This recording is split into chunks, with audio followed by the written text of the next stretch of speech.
Halo semuanya, kami dari kelompok 7 akan memaparkan mengenai bangunan dan perubahan iklim di kalangan dunia usaha sektor properti. Kelompok 7 terdiri dari Irinaya, Yerpati Sista Hasnani, dan Raihan Muhammad Iqbal Hidayatullah. Tahukah kamu, bumi kita sedang mengalami kenaikan suhu yang terjadi di dalam satu dekade belakangan ini. Naiknya suhu di bumi ini menyebabkan perubahan iklim dan berbagai masalah.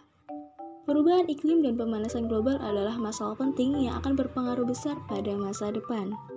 Sebenarnya, mungkin saja kita sudah merasakan dampaknya sekarang ini. Perubahan iklim secara sederhana diartikan sebagai perubahan signifikan dari unsur iklim. Di antara parameternya adalah suhu udara dan curah hujan dalam periode waktu dasawarsa hingga jutaan tahun. Perubahan iklim terjadi diawali dengan adanya pemanasan global, yaitu kondisi di mana terjadi peningkatan konsentrasi gas rumah kaca yang diantaranya terdiri dari karbon dioksida, metana, hidrogen, dan sebagainya sehingga membuat konsentrasi gas rumah kaca di atmosfer semakin meningkat. Pemanasan global di bumi prinsipnya sama dengan efek rumah kaca. Dinding kaca memungkinkan sinar matahari masuk dan terperangkap di dalamnya sehingga suhu ruangan tetap hangat. Di bumi, matahari memancarkan panas melewati atmosfer. Sebagian panas terperangkap oleh gas-gas dalam atmosfer. Gas-gas tersebut adalah gas rumah kaca. Contohnya karbon dioksida, uap air, dan metana. Bumi memerlukan gas-gas ini dalam keadaan seimbang untuk menjaga temperatur kehidupan di dalamnya.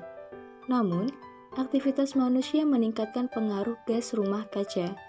Kelebihan gas-gas rumah kaca inilah yang menyebabkan lebih banyak panas terperangkap di atmosfer sehingga terjadi pemanasan global. Peningkatan gas rumah kaca ini utamanya berasal dari proses industrialisasi, pembakaran bahan bakar fosil dari kendaraan bermotor, pengundulan hutan dan perubahan tata guna lahan, kegiatan pertanian dan peternakan, penggunaan klorofluorokarbon atau CFC untuk lemari es dan pendingin ruangan, penggunaan aerosol seperti pengharum ruangan, deodoran, anti nyamuk, obat serangga, cat, pembersih perabotan, dan lain sebagainya. Pembangunan yang dilakukan memangkas daerah resapan air dan hutan sehingga meningkatkan potensi pemanasan global. Daerah ini berfungsi untuk menyimpan kelebihan air saat musim hujan dan menjaga ketersediaan air tanah. Hutan yang terdiri dari tanaman mempunyai kemampuan besar untuk menyerap karbon dioksida. Akibat pembangunan, hutan terpangkas sehingga mengurangi daya sebagai penyaring alami untuk mengurangi gas rumah kaca penyebab pemanasan global. Pembangunan berupa pekerjaan proyek atau konstruksi memberikan peran cukup besar dalam perubahan kondisi alam. Hal ini tentunya dapat memicu pemanasan global. Dalam sebuah konstruksi terhitung digunakan material, energi, air, dan karbon dioksida. Energi yang digunakan dalam konstruksi pembangunan menghasilkan karbon dioksida. Karbon dioksida adalah salah satu gas rumah kaca yang menyebabkan pemanasan global.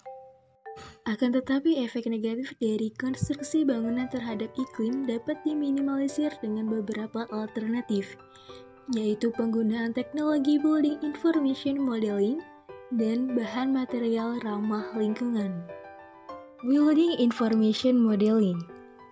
Kementerian PUPR menjelaskan bahwa salah satu teknologi di dunia konstruksi yang dapat mengatasi perubahan iklim adalah Building Information Modeling atau BIM.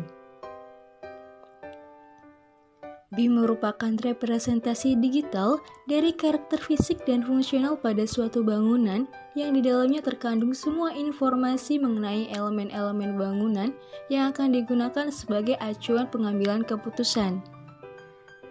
Kontribusi dari BIM diantaranya memodelkan informasi serta menganalisis deteksi energi, efisiensi material, dan analisis keberlanjutan sehingga lebih efisien dalam biaya dan waktu.